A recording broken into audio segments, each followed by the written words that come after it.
Thank you, folks, for tuning back into Supercars Today TV. We're here with our special guest today, 1982 ARCA Series champion Scott Stovall. Sir, thank you for coming by. Sure. Having a good discussion about that Louise special, that maroon number 0 that unfortunately we don't see on the track on the ARCA Series anymore. That'd be a great throwback theme if we could talk somebody into doing that sometime, because we do that at Salem. I can't imagine that somebody wouldn't, do that. Offer them a bucket of paint or something. I had talked to Donnie from Ken Trader's car, and he said, boy, I know exactly what that car looked like because I followed it so much that so yeah, I would like to see it on somebody's car too. So we were talking about Scott's early career in ARCA, and now we're up to and part 1, and now we're up to 1982. And by the way, my name is Kevin Schwarzy. I'm your host here at Supercars Today TV. Like I said, I get so excited seeing all these racing heroes. I just want to get into it. It's not about me, but you have to introduce yourself, because somebody would say, well, who's that knucklehead? We know who Scott is. At least we should. That's the part that really bugs me. We're in Daytona, or we're at Angola when I was PR director for the ARCA Truck Series and you were running the track. And you should have a line of people behind you wanting autographs. That just blows my mind. And that's what's sad, I guess, about racing nowadays, is that we're kind of forgetting our heroes from the past. And I don't know. I mean, you don't seem like a guy who's like, oh, I haven't signed an autograph today. I think I'm just going to go ahead and commit Harry Carey. But, I mean, I'm surprised that, you can walk through the garage, you and your lovely wife, who's our producer today, by the way. Thank you very much for doing that. But it's like anonymity.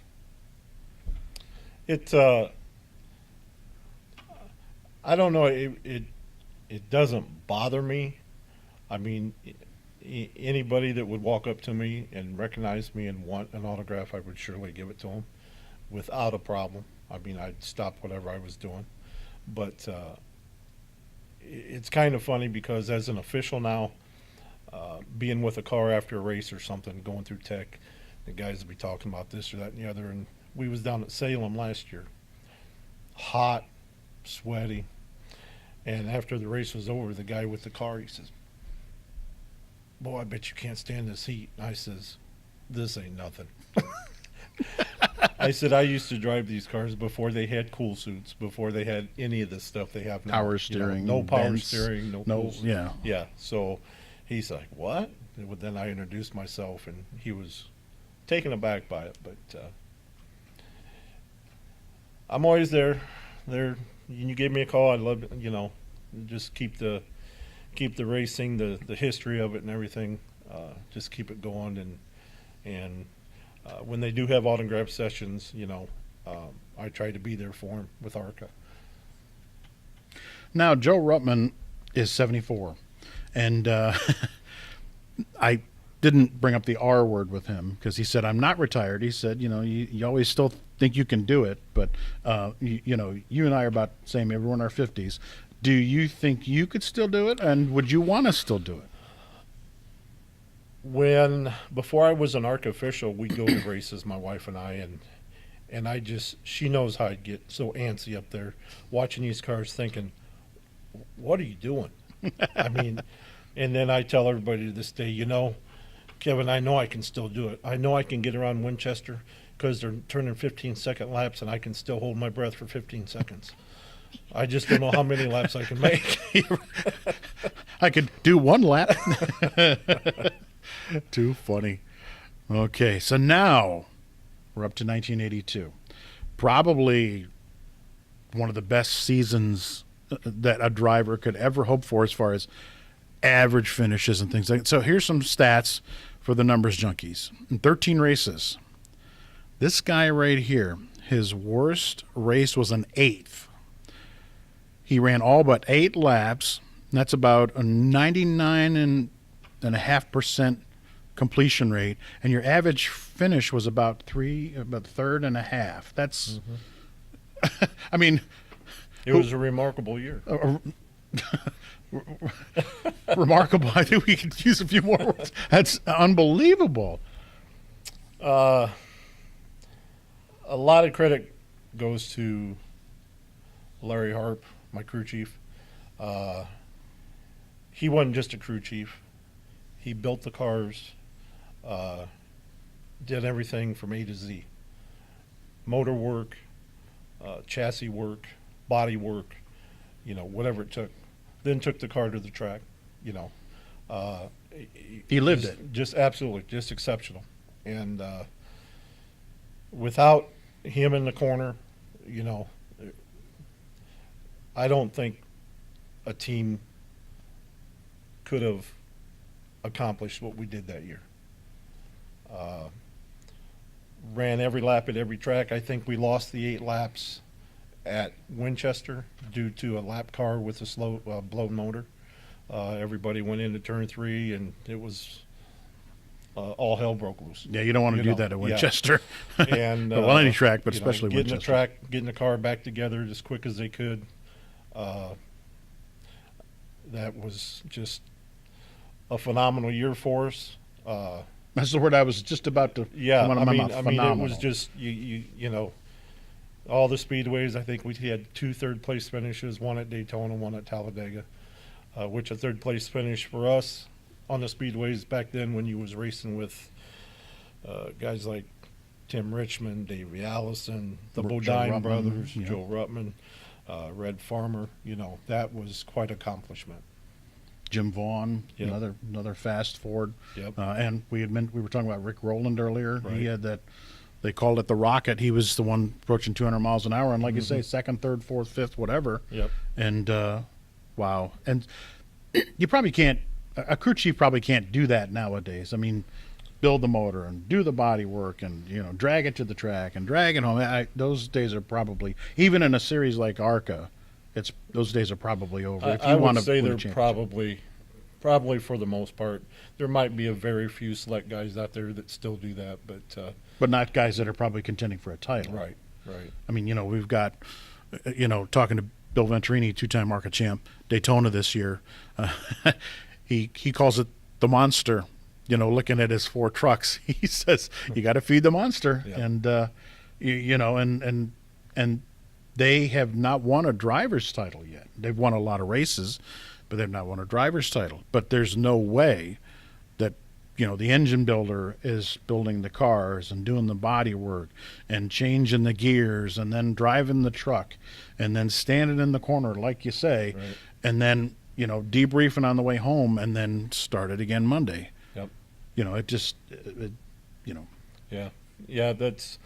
I tell everyone all the time. I'm just extremely pleased, lucky, blessed that I was able to do what I did in the time frame I did it. Because a lot of the tracks are gone, the type of cars, the type of guys I raced with, everything like that.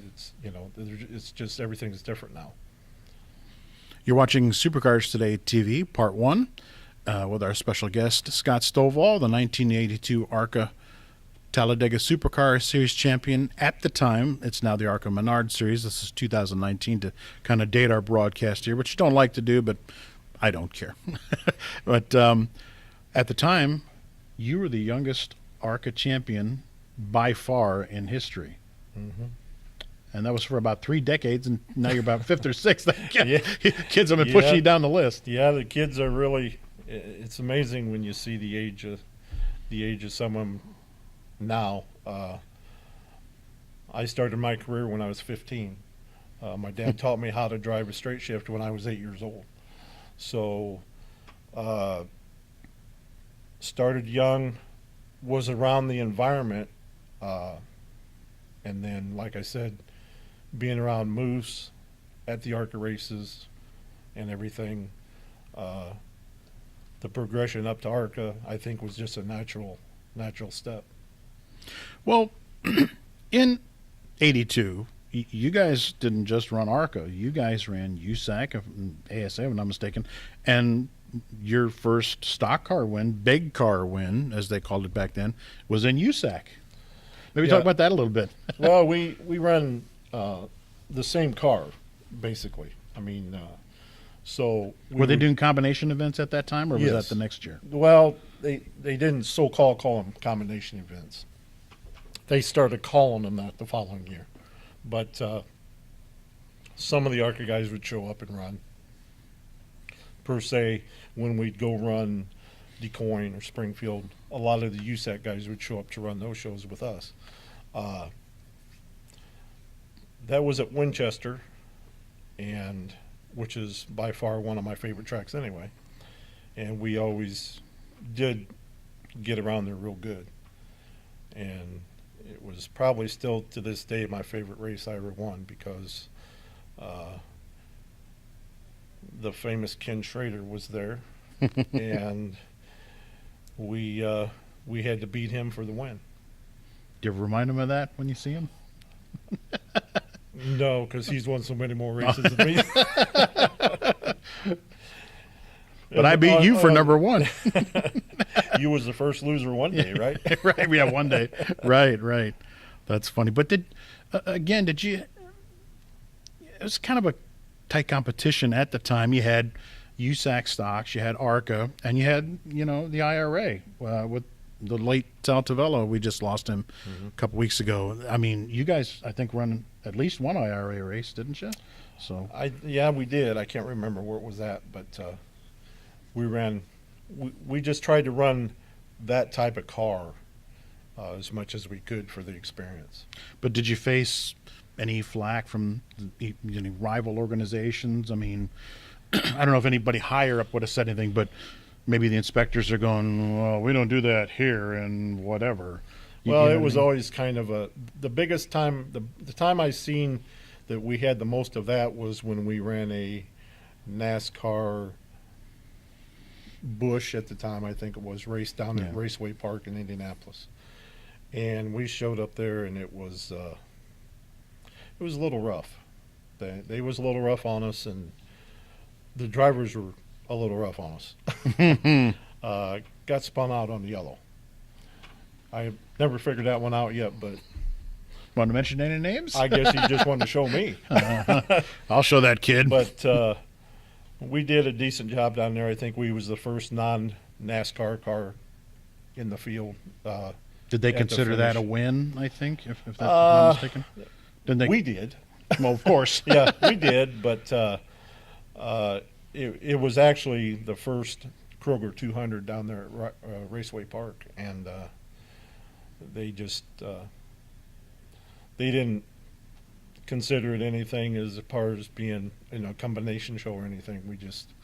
We was there and we ran the race, and I can remember that USAC race at Winchester. I can remember one thing we had to do, and we had to take our spoiler off.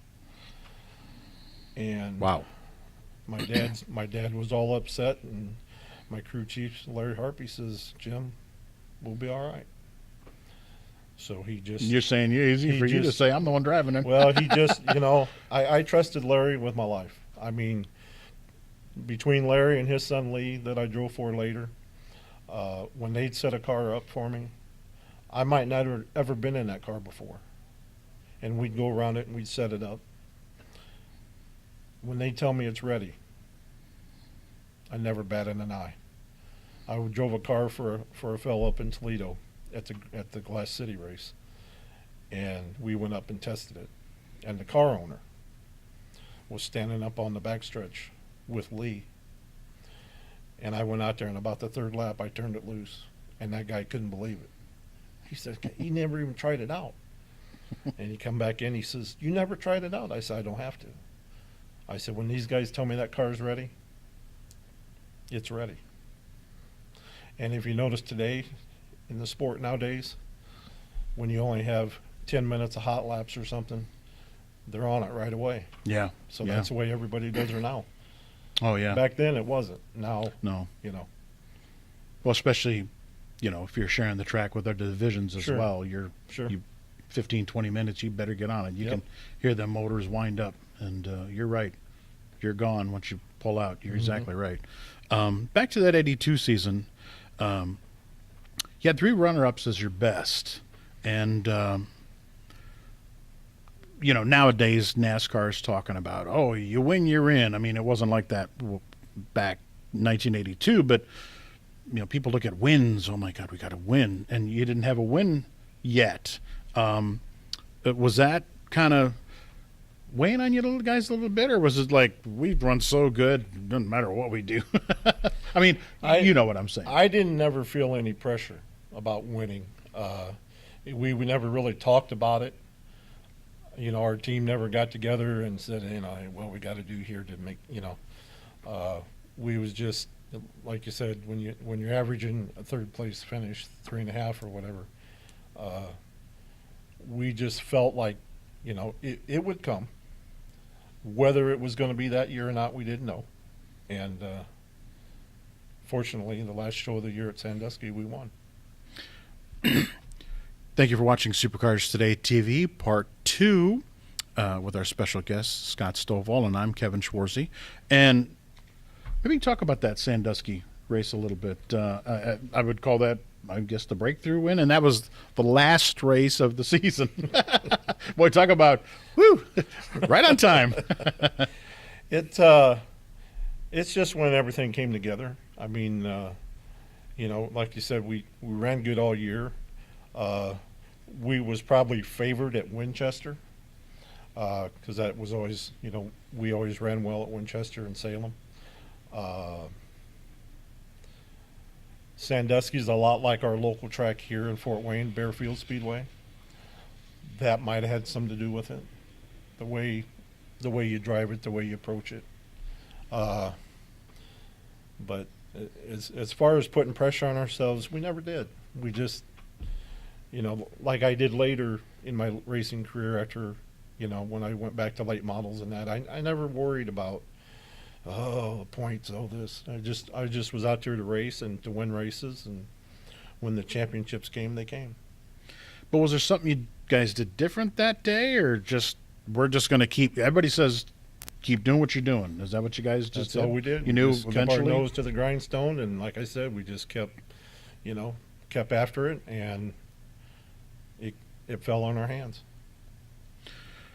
So now here's 1982, record-breaking year.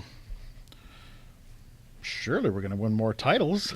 I mean, I'm 20 years old, 20 or 21? I was 21. 21. I'm 21. I got all these years in front of me. I've got more titles than me. Well, there's a lot behind a driver just having, a lot of experience and everything. A lot of it's got to do with equipment, and you can only do with equipment by the age of it and things like that. A lot of people would really scratch their heads if they knew how much we rebuilt and remanufactured and did everything in our shop. There was many a times that, we had wore out motor parts that Larry would just try to piece together, the best we could just so we could make it to the next show. And, that had a lot to do with the rest of the ARCA career. Just never really, a couple times we had cars that just weren't, up to where they needed to be, and which was the fault of nobody other than, we just didn't have the financing. We didn't never have a corporate sponsor.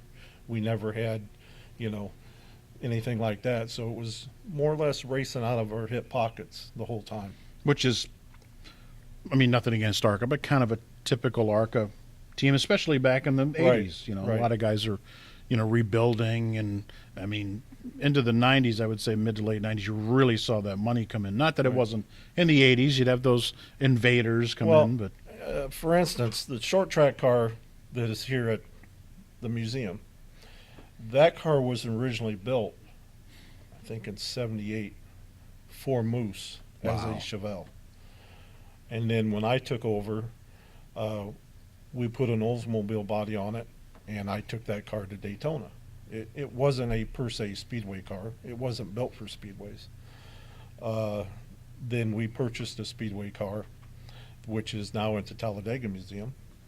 And the short track car, went from 77 to when we stopped racing. And it Wow. went from a Chevelle, 77 Chevelle, to like an 80, 81 Oldsmobile. And then a Monte Carlo to a Monte Carlo Aero Coupe. Wow. Wow. And Well, it not was the same car all those years. That same short track car. same color, but no Sanford and Son on the side. No I'm Sanford. just kidding. Just- but you guys certainly got the most out of your equipment that I it didn't owe you a penny, I would assume. Yep. But we're here with our special guest, 1982 ARCA Talladega Supercar Series champion, Scott Stovall, which is now the ARCA Menards Series. I don't want to hear it from anybody later. I wish you'd call it the Menards Series. Well, we're not affiliated with ARCA. We're just Supercars Today TV, and this is the end of part 2. And so we're going to ask you to please tune back into part 3. But if you'd like to be a part of what we're doing here, get a hold of us at the email address you can see at the bottom here, scttv91@gmail.com. We have PayPal or other means in which you can help us stay in the air. That's up to you, and we appreciate it. And like and subscribe to our page if you would, please, and share it if you would. And we'll be back for part 3.